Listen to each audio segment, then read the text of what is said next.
Bloco de Esquerda. Faz favor.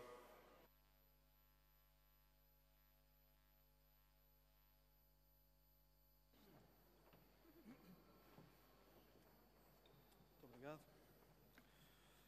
Senhor Presidente, senhoras e senhores deputados, Senhor Primeiro-Ministro, senhoras e senhores membros do Governo.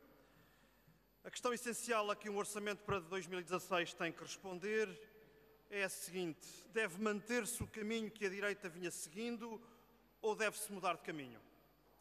Quem quer que se preocupe a sério com a dignidade da vida dos trabalhadores e da classe média só pode ter para isto uma resposta. A estratégia da direita empobreceu o país, foi inimiga das famílias, agrediu os trabalhadores, estilhaçou a classe média e disse a todos estes: não sejam piegas, saiam da vossa zona de conforto e aguentem. Em nome do bom senso e, mais que tudo, em nome de uma estratégia justa para o desenvolvimento do país, essa política de agressão social e de incompetência económica a que a direita submeteu o país durante 4 anos tem que ser afastada. E o facto de este orçamento, mesmo que timidamente em aspectos fundamentais, assumir que assim deve ser, só pode merecer o nosso aplauso. Numa busca desajeitada de camuflar a sua fixação obsessiva na receita da austeridade, PSD e CDS exibiram neste debate a sua indignação compungida pelo aumento de impostos sobre os combustíveis. Pobre classe média de novo sacrificada. É um enorme aumento de impostos, clamaram em uníssono o PSD e o CDS, os partidos dos contribuintes, que ninguém se esqueça. No entanto, bem analisado o argumento, a indignação da direita tem penumbra a mais e verdade a menos. Em primeiro lugar, porque PSD e CDS foram os autores de um colossal aumento de impostos que nos anos da sua governação se alçou a 6.126 milhões de euros, sendo que só o aumento do IRS foi de 3.007 milhões. Nunca se tinha ido tão longe. Em segundo lugar, porque os dois partidos da direita, na verdade, pedem mais e não menos impostos, pois PSD e CDS clamam que Portugal não está a cumprir as metas de redução do déficit estrutural e devia fazer mais nesse sentido. Sabemos exatamente o que isto quer dizer: menos salários e mais impostos sobre o trabalho. Os antigos partidos dos contribuintes são agora os partidos da contradição. Esses partidos que querem menos imposto sobre os carros da classe média querem ao mesmo tempo mais tributação e menos salários e pensões. Coitada da classe média, coitados dos trabalhadores que já sabem onde isto vai dar. Mas a direita, que agora rasga as vestes pela tributação dos combustíveis, deve aqui e hoje ser confrontada com o que se comprometeu a fazer ao país se fosse governo. Façamos então as contas do orçamento de que a direita gostava e indisfarçavelmente continua a gostar. E façamo-lo com os números fornecidos pelo governo do PSD e do CDS a Bruxelas em meados de 2015. Esse plano, apresentado em Bruxelas, previa um aumento total de impostos de 2.131 milhões de euros, enquanto o governo atual propõe um aumento de 1.334 milhões, este com forte incidência nos combustíveis. A diferença são 797 milhões de euros, que PSD e CDS cobrariam a mais.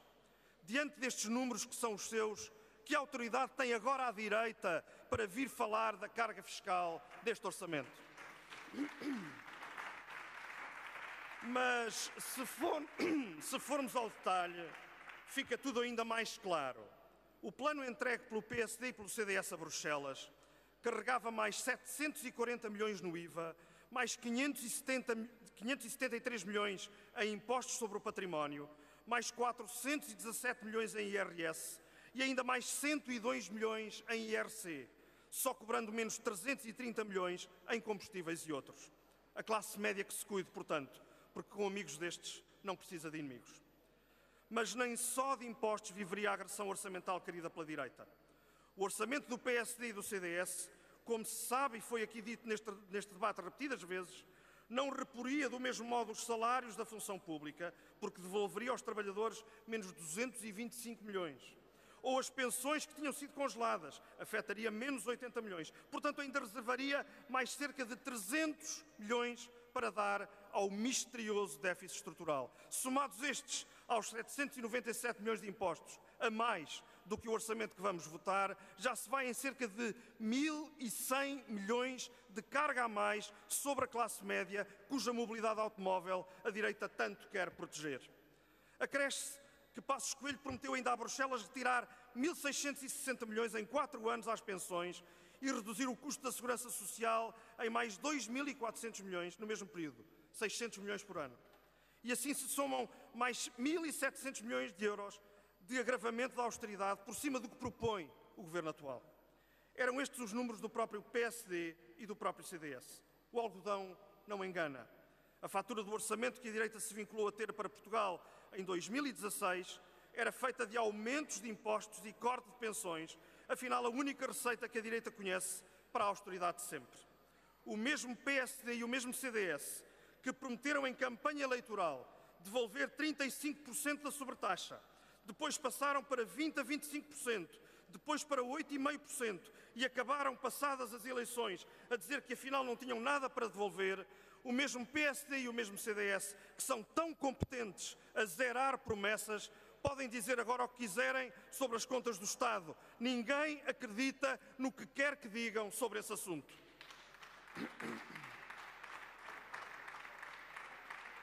Impõe-se-nos, portanto, escolher entre a recuperação dos rendimentos das famílias sacrificadas e a vertigem de mais impostos e de mais cortes nas pensões. E o Bloco de Esquerda escolhe com clareza. Escolhe o lado da justiça e votará favoravelmente este orçamento.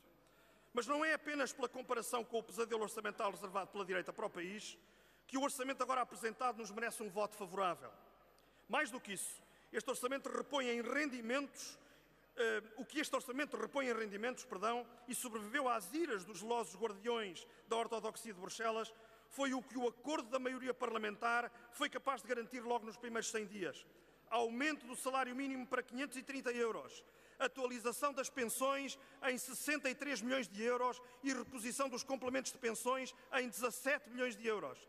Reposição de 135 milhões de euros em prestações sociais, complemento social para idosos, rendimento social de inserção e abono de família, redução da sobretaxa para 99% dos contribuintes, reversão dos cortes inconstitucionais dos salários da função pública. Este orçamento respeita todos estes compromissos e acrescenta ainda a este caminho a descida das taxas moderadoras, a reposição das isenções justas, a substituição do quociente familiar do IRS por uma dedução fixa por dependente, fazendo com que os filhos passem a valer todos o mesmo na hora das deduções, os fundos imobiliários passam a pagar IMI por inteiro e as famílias têm uma cláusula de salvaguarda para proteger a sua habitação. Ao cumprir a sua palavra nas medidas acordadas na formação do Governo, o orçamento atual merece o nosso apoio, porque é isso que é preciso garantir a quem não pode suportar mais cortes, mais mentiras e mais incompetência. O Bloco de Esquerda quer garantir essa recuperação da vida das pessoas e votará em coerência a aprovação deste orçamento. Mas, sendo muito importante, este orçamento é apenas o primeiro passo dos tantos que é preciso dar para devolver justiça à economia com uma estratégia segura de justiça fiscal, de recuperação económica e de criação de emprego. Com o mesmo empenho que colocámos no acordo para uma nova maioria e que colocámos na negociação de um orçamento do Estado que comece a recuperar rendimentos, iniciamos desde já a preparação do próximo orçamento. Nos próximos dias começaremos a estudar com o Governo e com o Partido Socialista, no âmbito dos grupos de trabalho previstos no acordo que estabelecemos, novas respostas para os temas mais complicados e mais urgentes. Elaboraremos em conjunto um plano nacional contra a precariedade, para acabar com o verdadeiro offshore laboral em que Portugal se tornou. Estudaremos as questões relativas às pensões não contributivas e à estrutura da proteção social para combater a pobreza.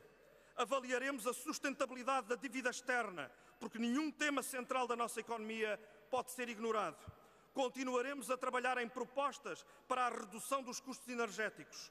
Debateremos a política de habitação, do crédito imobiliário e a tributação do património imobiliário para combater a especulação e garantir o direito à habitação.